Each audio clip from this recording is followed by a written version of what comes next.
Hello, good morning. Is let me see, 11:18, still morning.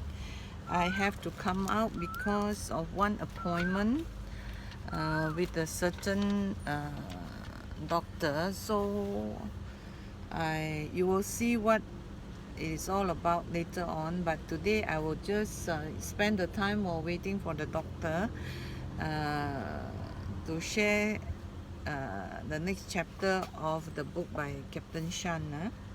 So we are on chapter 3. So even if you don't understand what coaching is all about, when you listen to what I read of his book, I hope you can at least get 1% of it, and then start to cultivate the coaching culture within your network, and it will be very beneficial for your family too. Please forgive me for looking around because after being locked down so long, you just curious about the world. So I'm here in the car park, very safe place, so I will just read it here while enjoying the fresh air because a lot of trees in the car park too. Okay, chapter 3, the fundamentals of respect. Spelling is R.E.S.P.E.C.T. Okay, if we spell it in the airline methods, or when we do booking methods, it's called Romeo, Extra, Singapore, Philippines, Echo, China, Tango. So it all depends on how you want to use it. Okay, this is whatever comes to my mind, then I will say. He took to start the chapter off, he took a quote from David Anthony Durham, Acacia, The War with the Man. Respect flows two ways and can mean as much to the giver as to the one receiving. As for Captain Shan's own word, the word respect brings with it notions of humility, inclusivity, and personal responsibility, the essential ingredients to successful communication and engagement. Thank you, Captain Shan. Thank you for the book. There is a respect in handing over solution seeking and decision making to the participant. Handle with care, like glasses, because feelings are more fragile than glasses. As coaches, we need to believe and trust that the participants have the wisdom to find his or her own solution. This is the core of coaching tradition. The change seeker, that is, the participants, are not handed a ready-made recipe or a roadmap to success, but instead are given the tools to negotiate their path, learning to understand themselves as they move towards their goals. However, sometimes having the right tools alone is not good enough. We cannot get a washing machine to do the work for us effectively without understanding its mechanics. A washing machine is a tool to make our life easy, but without the wherewithal and sensitivity to respect its mechanism, we would not get it to give us a satisfying wash. Exactly, when I buy a new washing machine, I always go through this thing. So nowadays I wisen up. I always read the manual now. So I guess coaching teach me a lot about following things and how to find my answers. Last time I used to, when I bump my head only, I go and look for the solutions. So now must be solution focused, then only start solving. We must know what buttons to push and which detergent is right, and we need to take heed of those handled with care labels, both on the machine and its load. Likewise, a coach isn't competent if he goes into his mission with closed eyes, ears and heart and expect the tool to do a good job for him. He has to read the signs and read them well. After many years of working with a diverse range of participants and understanding what works and what does not, My partner and I began to look at the coaching process from a personal angle. We started asking ourselves what the most crucial aspect of communication and engagement was that people expect from others and value at home. At home, at work, and in pretty much every aspect of life. It was not that the process we had been following were failing us. On the contrary, the processes were adequate. But we felt that coaching needs to be organic, and re-evaluation is part of the learning and development which needs to be applied not just to the client but to the processes as well. We wanted ours to evolve into workable and humane mechanism which people could naturally and comfortably slot into. As we grew into the industry and constantly observed and learned from our experience and from watching others, we began to ask ourselves time and time again, what would it take to make people more responsive, open, and happy during and at the end of our coaching sessions? This was important to us as we began to realize the potency of coaching and wanted it to be more than just a business. To us, coaching had to be part of what makes us happy within and outside our work, where we strive to perform as professionals with a heart.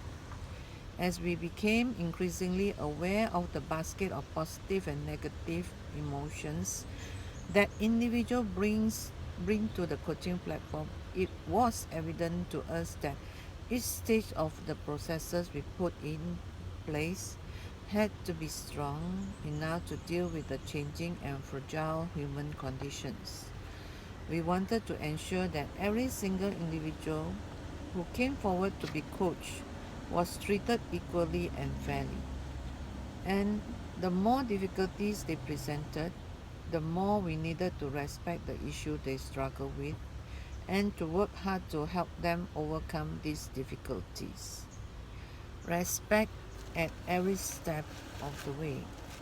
Along the way, we asked ourselves if coaches could inevitably offend or hurt the participants in the course of their work. The answer is that they could if they were not respectful. After all, professionalism does not always guarantee one is free from being imperfect human beings. What was critical was to prevent negativity and ill feelings which can adversely affect progression.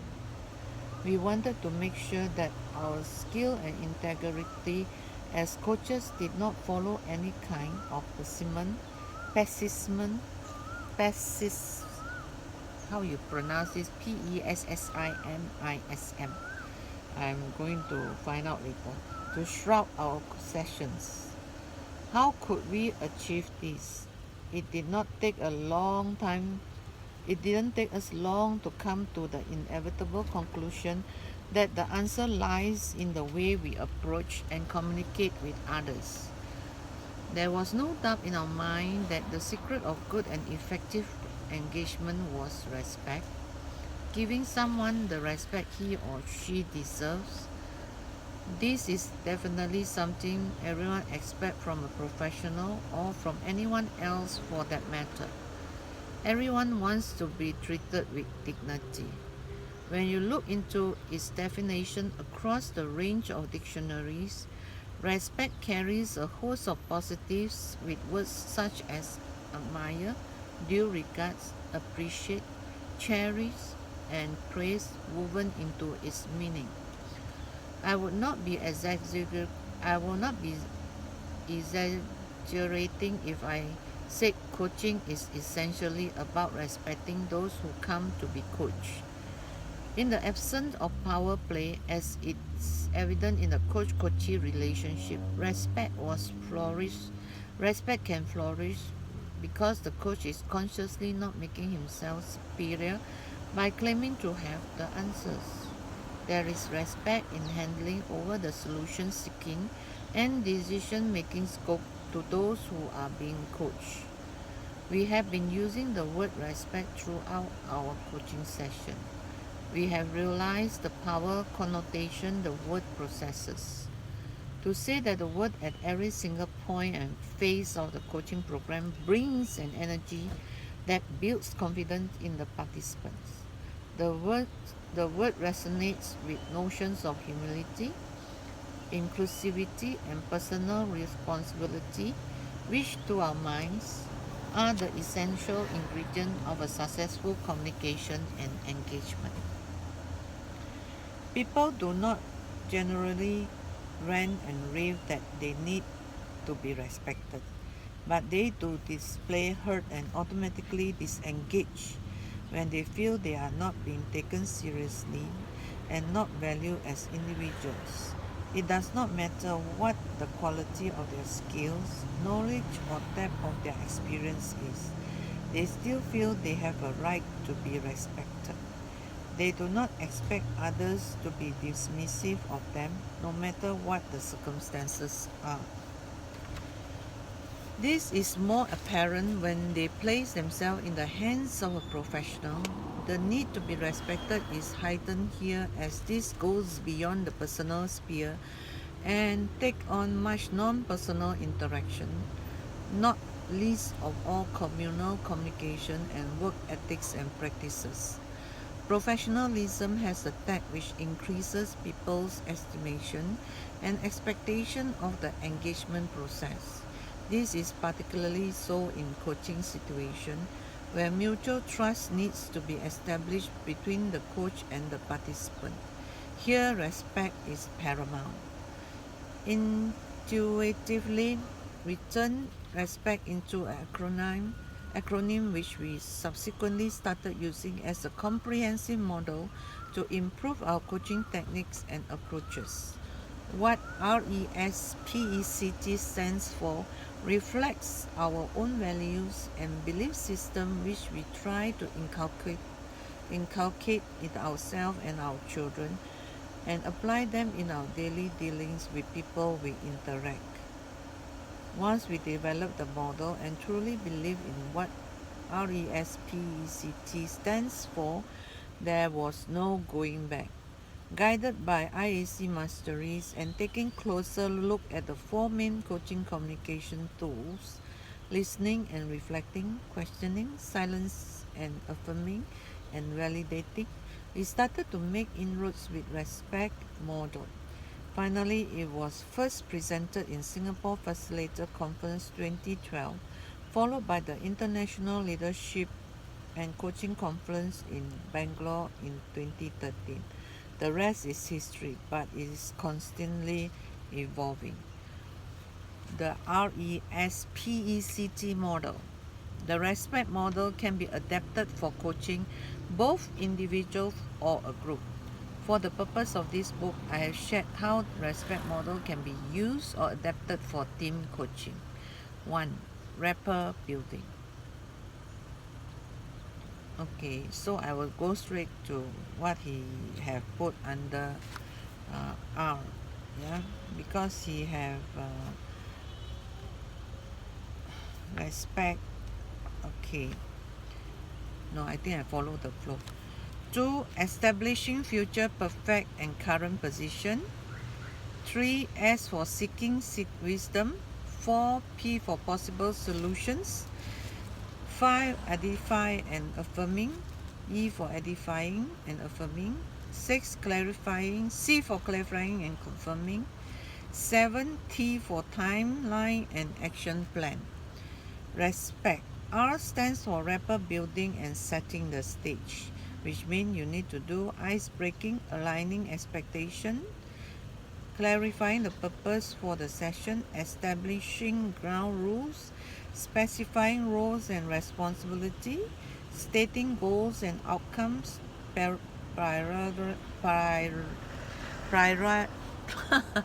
today also another tongue twisting.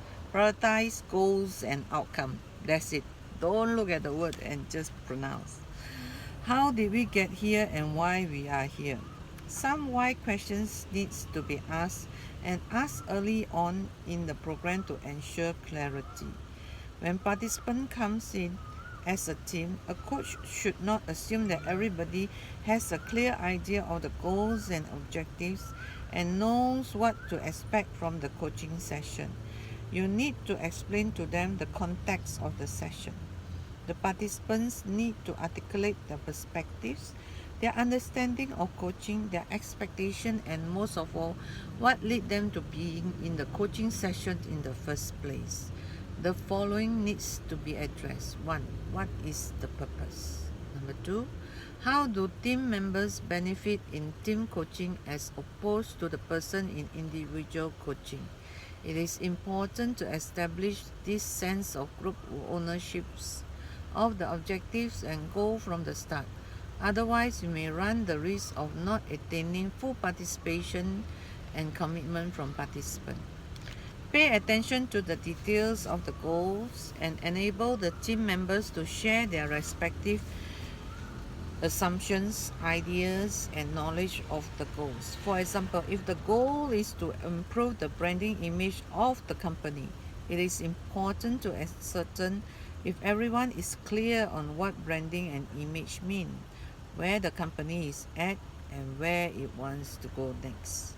It is the coach's duty to enable team members to reach a consensus in the understanding of the concept and vision surrounding the goals and objectives. In no way does the coach dictate the community of goal. He merely facilitates the process of extracting this collective understanding. The outcome is indication of the group dynamics. Establish and identify the different clusters that contribute to the meaning of the actual purpose of the session. Members would have given their individual ideas. Clustering enables us to look at the ideas more clearly during the divergent thinking phase. Prioritize goals and outcomes by getting team members to share their ideas and broker among themselves what is urgent, important, or least significant in relation to the goal setting. There may be some strong objections during the discussion. This is to be expected as people prioritize according to their individual needs and preferences, or in the case of a company, according to their individual roles and responsibility there. It is the coach's role to enable members reach an agreement in terms of the priorities. This is particularly helpful when there is more than one goal in the drawing board. Members can choose a democratic way of prioritizing these goals, such as voting out the least popular ones.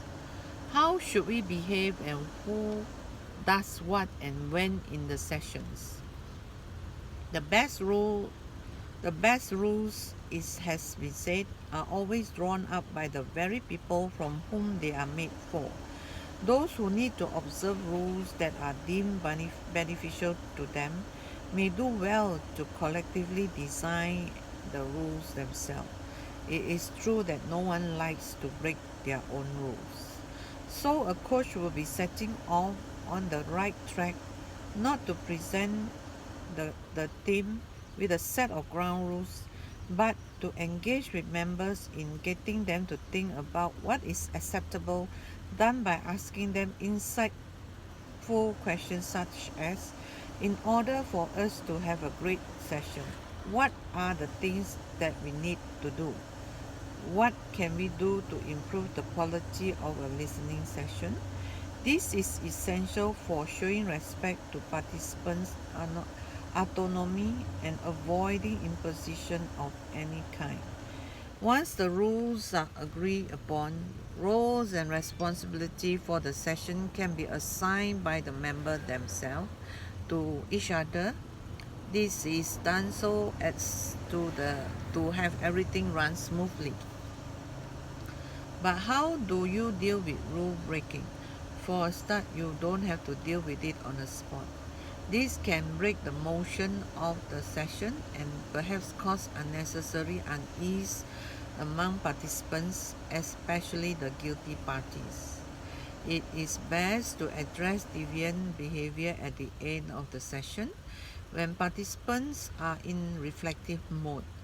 Even then, the coach should avoid pointing the finger of blame or naming individuals and generally only ask the right questions to enable participants to reflect on what went wrong or what happened. Questions like what did you observe? What happened then? Are good conversation openers which are neutral. And as team coaching normally takes place over a period of time, this gives an opportunity for members to reassess the rules, reflect behavior, and improve matters for the preceding session. Possible questions for the participants to reflect upon and respond to. Some of the sample that Captain Shah have written. Number one, what is the goal? Number two, what is the intention? Number three, what do you want to achieve today? Number four, what are the outcomes you like to see at the end of the session? Number five, what is your desired outcome?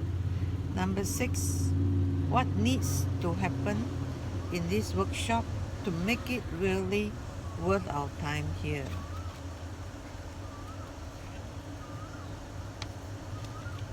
Respect on E. Establish future perfect and current position, which involves scaling processes for establish the second of respect. Establish future perfect and current position. Scaling processes. Establish future perfect. Clarify future perfect. Establish current position. Everyone seeking change is undoubtedly searching for the future perfect, and the future can be either real or imagined. It is not the role of coaching to give participants a futuristic picture, vision, or prediction of how personal situations or organizational status will look like post-session in months or years to come. The participants have to determine that using their own perception and vision and with a little support from their team members can find the best way forward. In this respect, the scaling processes is there to help people draw up realistic goals and chart the actions needed in order to attain the future perfect or at least the near perfect. By rating their present situation and their future expectations, participants are guided along to think about their goals can be achieved. To take, for example, the case of having branding and image as the goal here. As the goal. Here, team members are asked to reflect upon what is considered the best image and what success means to the company. They are asked to rate this on a scale of 1 to 10. The scaling process is a way of enabling members to reflect and review where they see they are in relation to the desired goals. First of all, they are encouraged to articulate their thoughts and ratings about the present, and then review and explore what they mean by the future perfect. In the case of image branding goals, members of the team would be asked to consider what constitutes the perfect image on a scale of 1 to 10. The scaling process also enables participants to think about how they can change their perception about the current situation in order to get closer to the goal. All this can be achieved without the coach's influence, as the latter merely acts as the facilitator to empower the scaling process. Each member would be asked where they sit in terms of the collective goal on a scale of 1 to 10. Not everybody thinks about where they are, but it does matter. This process gives them the freedom to perceive and imagine the situation. It will help them consider prospective action that will bring them closer to achieving the goal. It is important to note that once we ask members where they stand on a scale of 1 to 10, the coach does not average the rating. These are strictly based on individual perception of current variables and how they expect them to look in future. A good coach will draw on positive, alerting members to the potential in building on the present by using the ratings to see what has worked and what is really already available. By doing this, members will be able to create new pathways for the future. A typical comment by the coach during scaling processes might be as follows. Coach, I see that you are at different positions of the scale, but is it okay because it is where you perceive you are from the desired goal? I noticed that none of you have rated 0 or 1. So there is at least an unspoken consensus that some things have worked. So what are these things? How do we make the most of what we have, and what are the things we need to do in order to move forward? The scaling process undoubtedly allows team members to get a grip of the present while considering future possibilities. This is important because in order to move forward, we need to know where we are now. Establishing your current status enables us to take stock of what we have and don't have, and how we have called upon those inherent skills and resources to move us towards our destination. In coaching, this is a useful tool which empowers participants to reflect and seek the wisdom from within. Possible question given by Captain Shan. On a scale of 1 to 10. If 10 is the preferred future, how would you know if you have reached 10? Describe what will be the difference at 10. How will you feel when you are at 10? What will others say about the team? On a scale of 1 to 10, with 1 representing the worst it has ever been, and the 10 the preferred future, where would you put the situation today? So now we are going to S, which is respect, which means seek wisdom within, which Captain Chan had written as prime theme to reflect on previous successes, identify strengths and resources, look at what is available, identify special talents in the team, prompt to share thoughts and ideas. In taking people on a journey of self-exploration, coaches have to be mindful that they may come across individuals who are naturally pessimistic in their rating, and this is probably reflected at almost every stage of the engagement process. How can this negativity be turned around? Take a person who responds despondently by saying he's -10 in most things. How do you deal with this obvious absence of hope? How do you rescue him from this negative frame of mind? How do you show respect in spite of his weakness? Taking away negativity from a person isn't easy. One cannot hope to turn on positive vibes like switching on a light bulb.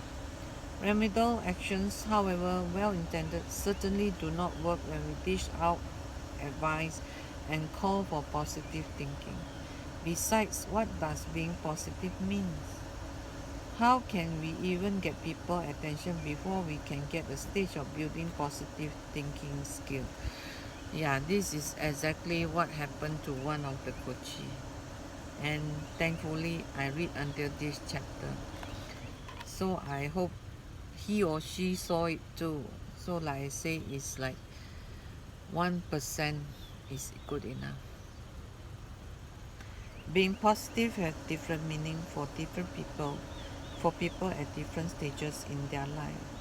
Would a person feel doubtful and lacking in confidence have any idea how to be positive in the first place? Surely not. For if he did, he would not be showing signs of low self-esteem and poor opinion of himself or herself in spite of the achievement in some cases. For a person who portrays traces of pessimism, coaching has the mechanism to put positive energy in his hand. It does this by empowering the participants to switch his attention from what he is not currently achieving to thoughts about previous achievement, however small they may be. People need a reason to be positive, reflecting on good things that one can associate with personally could be a good starting point. By asking the right questions, the coach is able to support participants to reconsider unfavorable responses and perceptions of oneself. This is undoubtedly the glass half full approach. The nourishment is in accepting that at least the glass is not completely empty but half full, and from this there are invaluable lessons to be learned. Or if unavoidably, some participants see the glass as completely empty and have no hope within themselves. The coach can at least engage in some gentle probing to empower the process of self-motivation to fill the glass, little by little. The more positive example he can bring in from the past, the more the glass gets filled, and the more self-awareness grows. Through acquiring the skills to become more self-aware and self-congratulatory, if you like, participants learn to respect their own individual wisdom and past experiences. Note how the following interaction be transformative and provide an affirmative experience for the participant. Coach, on a scale of 1 to 10, what is 10 being where you want to be, and I mean you are not there at all, what would be your rating in terms of your achievement? Participant, I would say -3. Here the participant is being desperately negative and does not seem to have much hope or show any self-confidence. Coach, okay, so why didn't you say -9? Participant, because I feel there are some things I have achieved and am probably good at. So tell me about the things you are good at. What did you do? What have worked for you? Ah, this is my answer. Okay, this is respect at its best. The coach does not jump in to judge or to ask what went wrong despite the low ratings given by the participant. Indeed, he steered the conversation to encourage the participant to talk about past positive actions and gradually help him build on this achievement. Respect in coaching means dealing with self-loathing and low esteem head-on, without being dismissive of participant feelings and undermining him thereon. It is also about using logic and employing effective questioning techniques to empower individuals to self-appraise and review their strengths and resources. In other words, you don't look for what you don't have, but what you already have. This is acknowledging and respecting current and past wisdom in order to build the future perfect. Wow, this is good. Possible question. 1. What strength have you noticed in your team? 2. You are at X now. What did you do to get this far? What positive things happen to indicate that you are at X? X is the position now. Huh? What more can you tell me about it? What has gone on well for you? What helps you perform at X on the scale rather than 0? What did you do to make that happen? How did you do that? Wow, must reread 3. This is really powerful. 4. Respect. P for possible solution. Reflect on works and reflect on what works and do more of it. State possible action for moving forward. Describe possible outcome. Describe likely benefits for the team and others in the organization. Once you have identified the team or individual strengths, the next step would be to consider the possible solutions. This involves reflecting on what works and learning from what does not. Through effective learning and questioning, the coach can move his or her participants towards formulating short-term and long-term plans and actions that can facilitate progression. Equally important in all this is the coach to highlight the benefits of proposed action. Participants are more likely to commit if they know what they can possibly gain from an action or a plan. The question, "What's in it for me?" isn't necessarily a selfish one, as it generally assumes.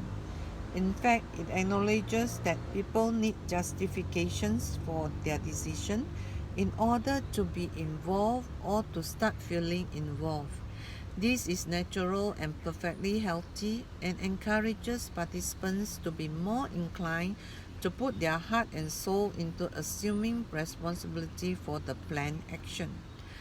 Asking what you and the team can personally get from the conceived actions creates meaning and is good for team spirit. The answers to this question will ensure whether people want to commit fully, half-heartedly or not at all. It focuses on the solution aspect of the engagement. Possible questions. How high would you like to be on the scale? What needs to happen to indicate that you have reached the point on the scale? How will other people perceive this? What do you need to do to move forward to that desired position? What else can you do? Which available strength of the team may be useful for you to move forward? What resources will you need? How will your team benefit? How will your organization benefit? Now we go to the E in respect. E stands for edify and affirm.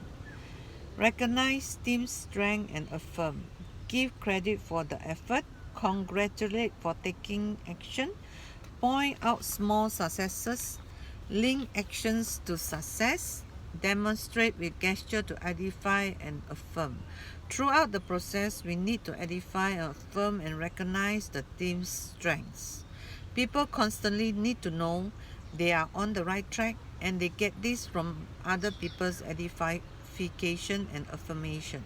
Here, respect is shown towards the team by offering compliments and positive feedback. There is a need to highlight past and current success, no matter how small or how insignificant it may be perceived by the team or individuals. Possible statements or questions. 1. I can feel your confidence level rising. I can feel your enthusiasm as you immediately put your thoughts into action. How will people around you react when they see you improving? I am confident that you will achieve what you said you will achieve. I'm confident. What will be your action when you achieve your goal? How will you celebrate your success? Who will be celebrating with you? Who will be the happiest person when you succeed? Who else will applaud you? Now we go to number 6. C in respect. Clarify and confirm. Clarify and confirm what needs to be done, how it will be done, who needs to do it, when it needs to be done, what resources are required. Here we are already going into the convergent mode. Ideas and visions have been collected and reviewed collectively. It is time to have one final clarification, followed by a definite confirmation of what should follow. Again, as with previous stages of coaching session, it is not the role of the coach to dictate what happens next, The coach will always be only the magician's assistant. At this stage, as a team, members would have set aside or at least learned to have put aside their individual lenses and caps and converge as one unified voice with a common goal. The coach simply needs to clarify that each member is aware of the commonalities and confirm what steps needs to be taken in order for progress to be made. He needs to ensure that there is a common understanding of who needs to do what, when, and how. These steps and tasks are decided upon by the members themselves. It is not it cannot be emphasized enough that coach decides nothing for the participants. As a professional, the coach must work hard at avoiding going into you should do this or why don't you do this mode. Tempting it may be suggest and steered. Yeah, I used to be like that and have been doing a lot of practices, self-coaching and using the models to the best to practice what can be effective and impactful coaching session. For those who have been coached by me, thank you for your patience. Power is put into the hands of the participant from start to end so that when they leave the session, they know exactly what they are supposed to do and take their responsibilities fully on board. After all, it is what they have decided and what they would want to see happen. No one has pushed them to come this far. They did it willingly with a little knock here and there. The coach simply gives them a gentle prod, like encouraging toddlers to keep walking once they discover what their legs are there for. Possible questions? Can you please summarize your action plans? How will you carry out your action plans? Can you please clarify your actions? What resources would you require? How would you obtain them? How who do you need assistance from? Number 7. T of respect. Timeline and action. Prepare timeline for action plan, allocate roles and responsibilities, establish reporting and feedback loop to monitor progress, confirm next session time and venue, agree on what needs to happen at the next session. Here the participants reach an agreement on what needs to happen next. It is about establishing realistic schedules for further actions and ensuring that participants can respect the agreed time frame for deadlines, future session and post-session reporting and feedback. Normally for individual, I will set 2 weeks to 3 weeks, or it can be earlier. It all depends on the coach's needs. As for myself being coach, I set it about 1 month once or maybe 1.5 months, because I still need to gather a lot of thoughts before I speak to my coach. Thank you to my coach too. This part of the session recognizes and respects the need for continuous monitoring and further learning and development. It instills a sense of ownership of the post-development phase of coaching among participants and accord respect for trusting them to take control of their ensuing progress and growth. By asking the right questions as suggested below, the coach encourages participants to reflect on coaching process and self-determine future actions.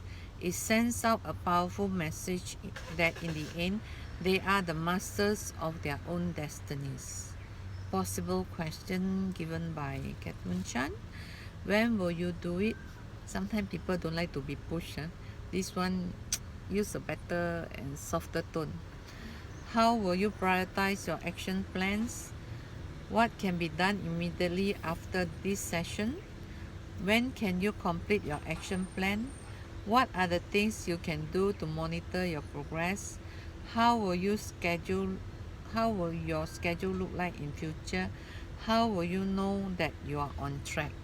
So end of chapter 3.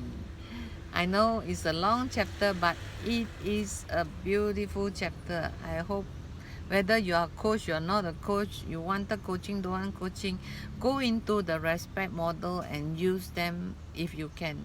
Like I said, if 1% of people understand what coaching culture is all about, the world is going to be very, very, very harmony. Thank you for watching.